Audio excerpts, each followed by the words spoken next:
National steel policy 2017 के under government ने clear road map दिया है 300 मिलियन टन कैपेसिटी बाय 2030-2031। एक और इंपॉर्टेंट मेट्रिक जिससे इन्वेस्टर्स इग्नोर नहीं कर सकते, per capita steel consumption. India में आज ये सिर्फ 93.44 केजी है, जबकि ग्लोबल एवरेज 230 केजी है। Hydrogen based steel making, scrap based EAFs, renewable energy integration और low carbon processes Indian steel companies के कैपेक्स प्लान का हिस्सा बन चुके हैं। इंफ्रास्ट्रक्चर के हर नए प्रोजेक्ट के साथ दलाल स्ट्रीट पर स्टील की आवाज और लाउड हो जाती है। आज जब इन्वेस्टर्स इंडिया की नेक्स्ट ग्रोथ स्टोरी ढूंढ रहे हैं, एक सेक्टर क्वाइटली लेकिन कंसिस्टेंटली आउट परफॉर्म कर रहा है, स्टील।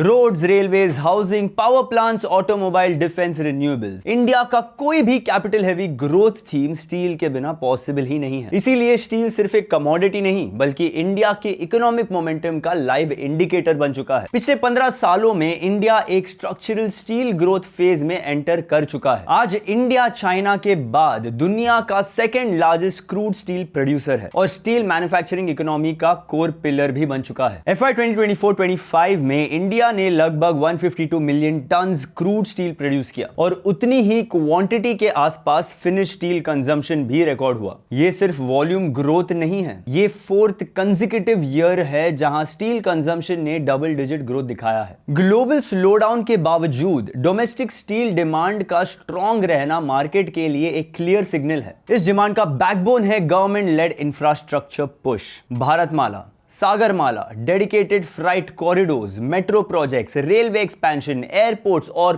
पोर्ट्स। हाउसिंग सेक्टर भी स्टील डिमांड का मेजर पिलर है, जहां Pradhan Mantri Awas Yojana long steel products की कंजम्पशन को ड्राइव कर रही है। Automotive, capital goods, appliances, engineering और एनर्जी प्रोजेक्ट्स फ्लैट स्टील की डिमांड को सस्टेन कर रहे हैं। Sectors relevance to the Indian stock market. Steel एक साइक्लिक सेक्टर होता है, लेकिन इंडिया का करंट साइकिल स्ट्रक्चरल है। नेशनल स्टील पॉलिसी 2017 के अंडर गवर्नमेंट ने क्लियर रोड मैप दिया है 300 million ton capacity by 2030-2031। Industry estimates के मुताबिक स्टील डिमांड 2030 तक 192 मिलियन टन्स और उसके बाद 230 मिलियन टन्स तक पहुंच सकती है। एक और इंपॉर्टेंट मेट्रिक जिससे इन्वेस्टर्स इग्नोर नहीं कर सकते, per capita steel consumption. India में आज ये सिर्फ 93.44 केजी है, जबकि ग्लोबल एवरेज 230 केजी है। गवर्नमेंट का टारगेट है इसे 2030-2031 तक 160 केजी तक ले जाना। यह गैप ही बताता है कि इंडिया के स्टील स्टॉक्स के लिए लॉन्ग रनवे अभी बाकी है। फ्यूचर का सबसे बड़ा री-रेटिंग ट्रिगर हो सकता है green steel. Hydrogen based steel making, scrap based EAFs, renewable energy integration और low carbon processes Indian steel companies के कैपेक्स प्लान का हिस्सा बन चुके हैं। जैसे जैसे ग्लोबल क्लाइंट्स, ऑटो OEMs और infrastructure projects low carbon steel adopt करेंगे, cost efficient green steel producers को वैल्यूएशन प्रीमियम मिल सकता है। स्टील सेक्टर आज सिर्फ वॉल्यूम गेम नहीं खेल रहा, ये policy support, demand visibility, capacity expansion और टेक्नोलॉजिकल ट्रांजिशन का कॉम्बिनेशन है।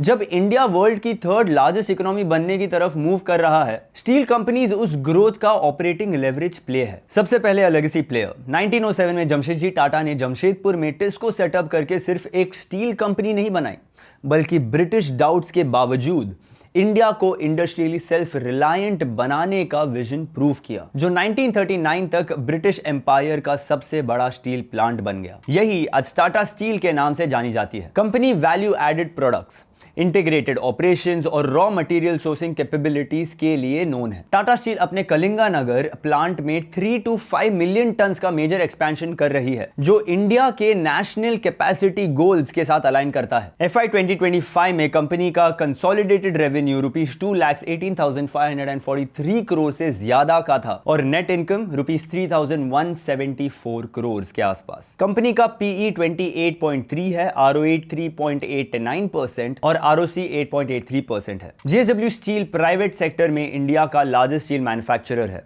विजयनगर, कर्नाटका में इसका फ्लैगशिप प्लांट लोकेटेड है, जो ऑपरेशनल एफिशिएंसी और टेक्नोलॉजिकल एक्सीलेंस के लिए फेमस है। JSW का फोकस फ्लैट स्टील प्रोडक्ट्स पर स्ट्रॉन्ग है, जो ऑटोमोटिव, व्हाइट गुड्स और इंडस्ट्रियल मैन्युफैक्चरिंग के लिए क्रिटिकल होते हैं। Company aggressively capacity expansion mode में है और ग्रीन स्टील टेक्नोलॉजीज अडॉप्ट करने में भी इंडस्ट्री लीडर है। FY 2025 में JSW Steel का consolidated revenue approximately rupees 1,68,824 crore और नेट प्रॉफिट लगभग रुपीज 3,491 करोड़ था। स्टॉक 44.2 PE पे ट्रेड कर रहा है। ROE 4.94% है और ROC 8.11% है। सेल यानी SAIL एक पब्लिक सेक्टर जायंट है। भिलाई, राउरकेला, दुर्गापुर और बोकारो जैसे मेजर इंडस्ट्रियल बेल्ट्स में इंटीग्रेटेड स्टील प्लांट्स ऑपरेट करता है। Indian railways, defence sector, oil and gas pipelines, heavy engineering और नेशनल इंफ्रास्ट्रक्चर के लिए स्टील सप्लाई करना सेल यानी SAIL की कोर रिस्पॉन्सिबिलिटी है। Company modernisation and expansion projects actively pursue कर रही है। FY 2025 में सेल का estimated consolidated revenue rupees 1,02,479 crore के आसपास और नेट प्रॉफिट रफली रुपीज 2,372 करोड़ था। स्टॉक 19.2 PE पे ट्रेड कर रहा है। ROE 4.54% है और ROC 6.76% है। Next, Jindal steel. Jindal steel long products के सेगमेंट में एक डोमिनेंट प्लेयर है। रेल्स, बीम, स्ट्रक्चर्स और हेवी कंस्ट्रक्शन मटेरियल्स प्रोवाइड करता है। इंडियन रेलवेज के लिए रेल्स का एक की सप्लायर जिंदल स्टील ही है। कंपनी की बैकवर्ड इंटीग्रेशन जैसे कैप्टिव पावर जनरेशन और माइनिंग उसको सिग्निफिकेंट कॉस्ट एडवांटेज देती है। Jindal steel sponge iron production में भी वर्ल्ड लीडर्स में काउंट होता है। FY 2025 में जिंदल स्टील का कंसोलिडेटेड रेवेन्यू रुपीज 50,129 करोड़ और नेट इनकम रुपीज 2,846 करोड़ के आसपास था। स्टॉक PE 28.7 पे ट्रेड कर रहा है। ROE 7.68% है और ROC 10.7% है। जिंदल स्टेनलेस इंडिया का लार्जेस्ट स्टेनलेस स्टील मैन्युफैक्चरर है जो स्टेनलेस स्टील फ्लैट प्रोडक्ट्स पर स्पेशलाइज करता है। Process industries, automotive, railway wagons, consumer durables और कमर्शियल स्पेसेस में high grade stainless steel demand rapidly grow कर रही है। Company R&D led specialised stainless grades develop करती है और कैपेसिटी एक्सपेंशन एक्टिवली परस्यू कर रही है। FY 2025 में JSL का रेवेन्यू रुपीज 39,312 करोड़ और नेट प्रॉफिट रुपीज 2,500 करोड़ था। कंपनी 23.2x PE पे ट्रेड कर रहा है। ROE 16.2% था और ROC 18.2% है। ओवरऑल इंडिया का steel sector legacy, capacity, demand, technology और फ्यूचर एम्बिशंस का परफेक्ट ब्लेंड है। एक तरफ एंशिएंट मेटलर्जी की ब्रिलियंस आयरन पिलर के रूप में दिखती है और दूसरी तरफ 300 मिलियन टन्स कैपेसिटी का मॉडर्न इंडस्ट्रियल विजन इंडिया को ग्लोबल स्टील लैंडस्केप में लीडरशिप पोजीशन की तरफ ले जा रहा है। Economic growth, infrastructure boom, industrial expansion और सस्टेनेबिलिटी लेड ट्रांसफॉर्मेशन के साथ इंडिया का स्टील सेक्टर नेक्स्ट लेवल के लिए फुल्ली प्रिपेयर्ड है। आपको क्या लगता है, क्या स्टील इंडिया के नेक्स्ट डेकेड के ग्रोथ स्टोरी का सबसे स्ट्रॉन्ग बैकबोन बनेगा? कमेंट्स में अपने थॉट्स शेयर कीजिए और बताइए आप अगला डीप डाइव कौन सा सेक्टर का देखना चाहोगे। Investment in securities market are subject to market risks. Read all the related documents carefully before investing.